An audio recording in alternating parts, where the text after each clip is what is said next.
Bonjour à vous. Dans cette vidéo, je vais vous expliquer comment améliorer vos coups de pied pour être plus efficace dans votre Krav Maga.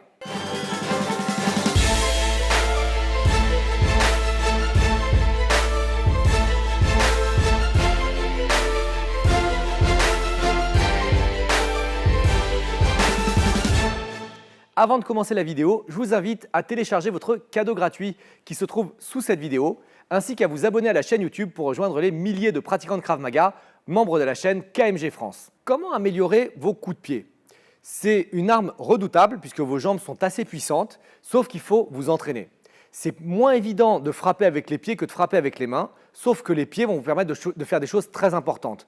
Par exemple, vous allez pouvoir garder un individu à distance. C'est la force des jambes. Vous allez pouvoir faire des frappes destructrices puisque dans vos jambes, vous avez plus de puissance que dans vos poings. Vous allez pouvoir taper sur des adversaires avec différentes directions. Vous allez pouvoir toucher l'adversaire le plus tôt possible. Vous allez pouvoir mettre KO un adversaire, si vous frappez à la tête notamment, de façon extrêmement rapide. Cependant, vous avez besoin de souplesse et je vais vous montrer certains exercices qui vont vous permettre d'améliorer vos coups de pied.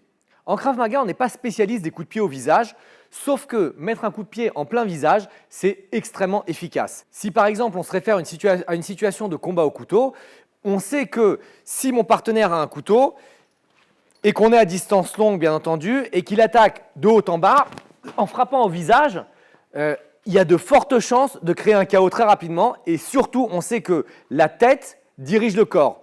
Ça veut dire que si je frappe ici, ça va envoyer tout le corps vers l'arrière. Donc, je suis obligé de frapper haut. Si le maximum d'amplitude que j'ai, c'est le genou, lui, il avance vers moi pour planter. Quand je frappe ici, il va tomber sur moi. Okay? Donc, au minimum, vous devez être capable, quand il avance, de repousser votre partenaire au niveau du ventre. Le mieux, c'est d'être capable de frapper en pleine tête, pointe du menton. Ça, c'est la première chose. La deuxième chose, c'est pareil. Lorsque vous êtes sur le côté, qu'il avance vers moi pour m'attaquer, si je fais ça, ça va être force contre force. Son poids contre mon poids. Qui va frapper le plus fort? Bien entendu, s'il se déplace vers moi et que j'attaque en bas, il risque de tomber sur moi. Okay? Donc, on est en situation de danger. S'il est un peu plus loin, 2 mètres et plus, quand il avance vers moi, si je viens frapper au visage, c'est fini. Il y a une frappe au visage et la personne part en arrière, tout le corps part en arrière et du coup, vous êtes beaucoup plus en sécurité. Donc, oui, c'est plus technique. Oui, c'est difficile. Sauf que les vidéos que je fais, elles vous servent aussi à progresser tout au long de votre vie. Donc, peut-être que ça va vous mettre 2 ans, 3 ans, 5 ans à améliorer votre Krav Maga, mais vous allez y réussir. Et vous allez réussir. Et surtout, si vous essayez de taper haut, ça va faciliter vos frappes à hauteur moyenne, qui va faciliter vos frappes à hauteur basse. Donc, vraiment, je vous engage à utiliser les techniques que je vais vous montrer. Quels exercices vous devez utiliser pour améliorer votre coup de pied? La première chose, c'est de comprendre quelles sont les différentes masses musculaires sur les jambes, parce que dans chaque coup de pied, vous avez des masses musculaires qui sont sollicitées et qui sont étirées. Donc, les deux à retenir, c'est la partie interne des jambes, qui sont les adducteurs. Les adducteurs sont sollicités lorsque vous faites des coups de pied circulaires ou lorsque vous faites des coups de pied latéraux. Ce que j'ai montré tout à l'heure, quand j'ai tapé ici au niveau du visage, c'est les adducteurs. Donc, il faut que je sois souple de cette zone-là. Si jamais on pense à un coup de pied circulaire, quand je viens frapper ici, donc de façon circulaire, plus latérale, c'est aussi les adducteurs. La deuxième zone à étirer, c'est l'arrière des jambes, les ischio-jambiers.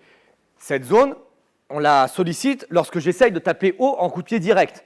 Donc, je ne suis plus sur le côté, mais je suis tout droit. Et vous allez sentir, si vous levez la jambe, ça va tirer derrière. Comment étirer ces adducteurs? Comment étirer les ischio-jambiers?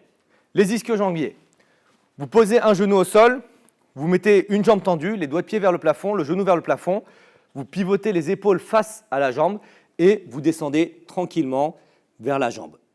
Vous pouvez faire les étirements de façon statique, c'est ce que j'ai beaucoup pratiqué quand j'étais plus jeune, c'est-à-dire que je restais comme ceci dans cette position et j'attendais et je me relaxais et je descendais un petit peu, je me relaxe, ça descend. Et je faisais ça pendant 5-10 minutes. Donc 5-10 minutes, pas sur une jambe. En général, c'est 3 minutes par jambe. On parle d'étirement long. On ne parle pas d'étirement pour pouvoir être échauffé pendant le cours. Et après, vous changez de jambe. La deuxième option, c'est d'utiliser du contracté-relâché. C'est extrêmement efficace. Vous pouvez aussi l'utiliser. C'est-à-dire que lorsque vous êtes en position ici, vous allez contracter vos ischio-jambiers. Pour contracter mes ischio-jambiers, je vais appuyer sur le sol avec mon talon. Donc j'appuie sur le sol, je contracte ma jambe, je relâche ma jambe et j'avance.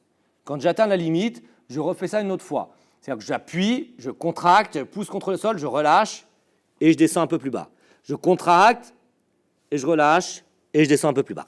Et vous faites ça sur plusieurs cycles, 5 à 10 cycles. Ce qui est intéressant, c'est si vous tenez encore aussi 2 minutes. Les étirements, si vous voulez vraiment progresser pour taper plus haut, il faut faire ça sur des périodes longues. Idéalement, pas les jours d'entraînement.